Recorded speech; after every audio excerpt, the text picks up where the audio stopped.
La globalización, consecuencias humanas, por Zygmunt Bauman. 25. 5.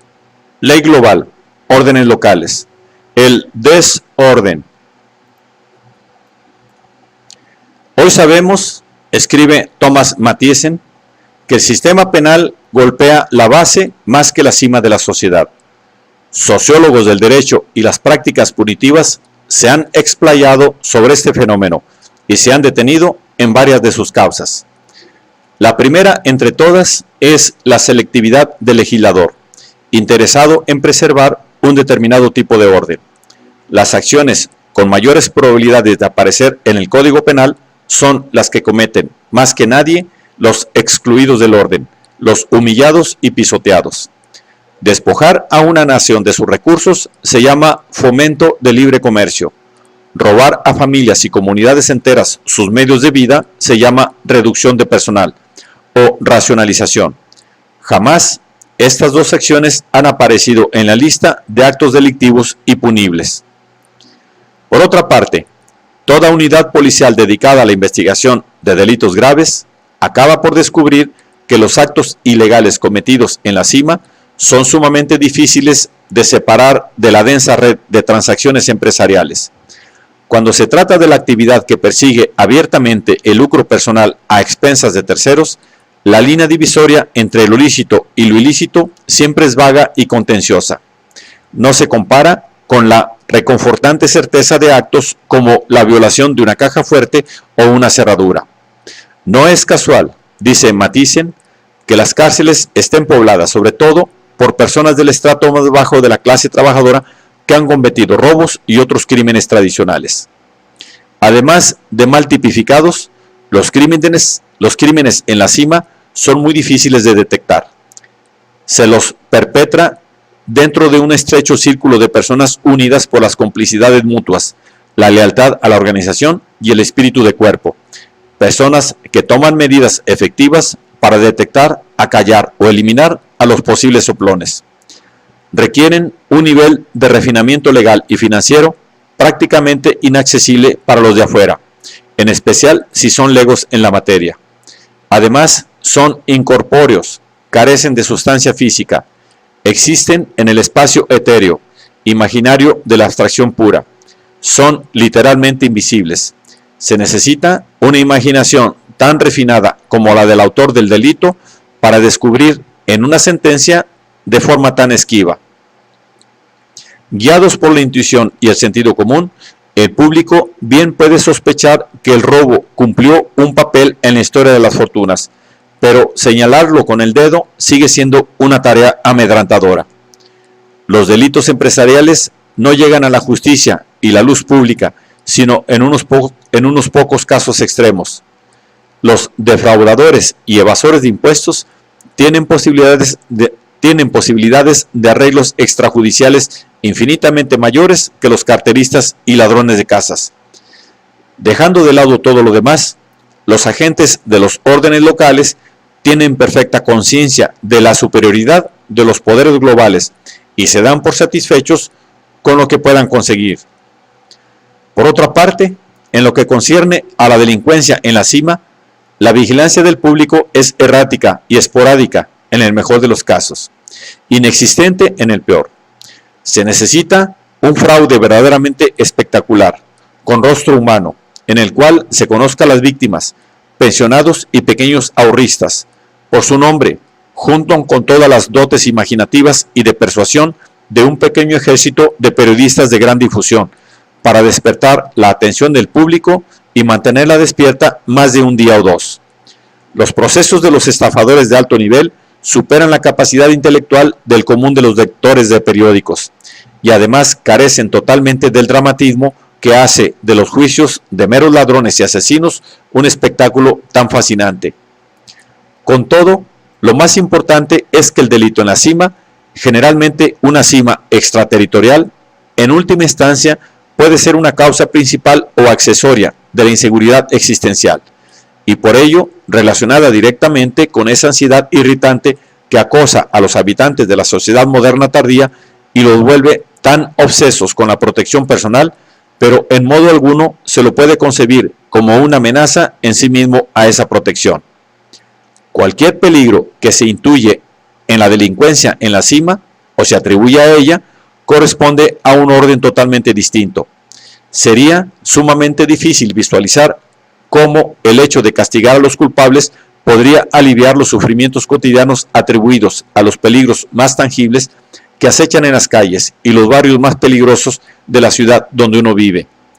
De ahí que no es mucho el capital político que se gana por parecer que se hace algo para poner fin a la delincuencia en la cima. Y no es grande la presión política que se ejerce sobre los legisladores y guardianes del orden para que se devanen los sesos y agilicen los músculos en una lucha más eficaz contra esa clase de delincuencia.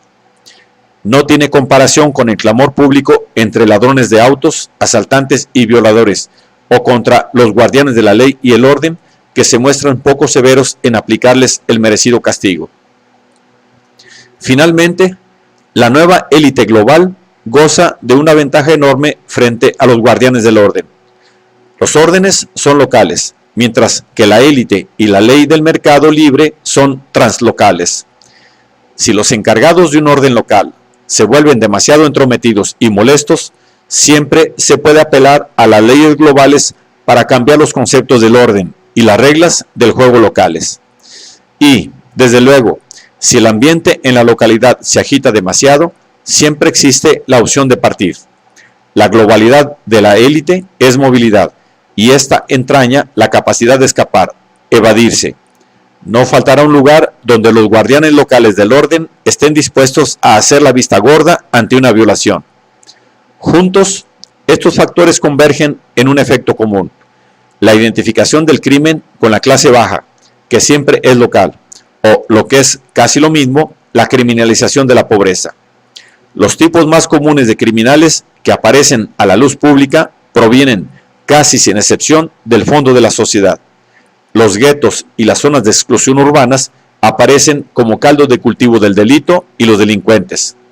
Y como corolario, las fuentes de criminalidad, la que realmente importa, la que amenaza la seguridad personal, parecen inequívocamente locales y localizadas.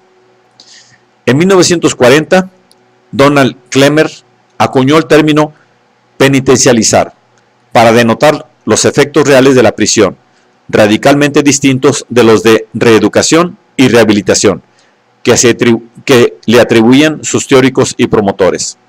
Clemer halló que se asimilaba a los presos en una cultura carcelaria, altamente idiosincrática, que los volvía, en todo caso, menos aptos que nunca para la vida extramuros y menos capaces de someterse a las normas y usos de la vida común. Como todas las culturas, la carcelaria tenía la capacidad de autoperpetuarse. Según Clemer, la cárcel era una escuela de delincuencia. 14 años después, Joy W. McCorkle y Richard R. Korn publicaron otro conjunto de descubrimientos que puso de manifiesto el mecanismo por el cual la cárcel cumplía ese papel de docencia delictiva. En un sentido, todo el proceso policíaco judicial que culmina en la prisión es un rito extenso y rígidamente estructurado de rechazo simbólico y exclusión física. El rechazo y la exclusión son humillantes con toda intención. Su objetivo es que el rechazado excluido acabe por aceptar su imperfección e inferioridad social. No es casual que las víctimas se defiendan. Antes de aceptar sumisamente el rechazo y convertir el acto oficial en un autorrechazo, prefieren rechazar a quienes lo rechazan. Para ello, el rechazado excluido recurre al único medio a su alcance, que contiene un cierto grado de violencia, el único que puede incrementar su poder de molestar, el único que puede oponer al poderío abrumador de los rechazadores exclusores. La estrategia de rechazar al rechazador forma parte del estereotipo del rechazado, lo cual suma a la imagen del crimen la propensión inherente del criminal a la reincidencia. Al cabo de todo, las prisiones aparecen como las herramientas principales de una profecía autocumplida. Esto no significa que no existan otras causas de delincuencia ni delincuentes auténticos, pero sí que el proceso de rechazo-exclusión aplicado por medio del sistema penitenciario es parte integrante de la producción social del crimen y que no se puede separar nítidamente su influencia de las estadísticas globales de incidencia de la criminalidad. También significa que, una vez identificadas las cárceles como bocas de salida de elementos de las clases bajas o sumergidas, es lógico suponer que sus efectos autorratificantes y autoperpetuadores son más acentuados y por tanto que la criminalidad es más evidente en el extremo inferior de la sociedad.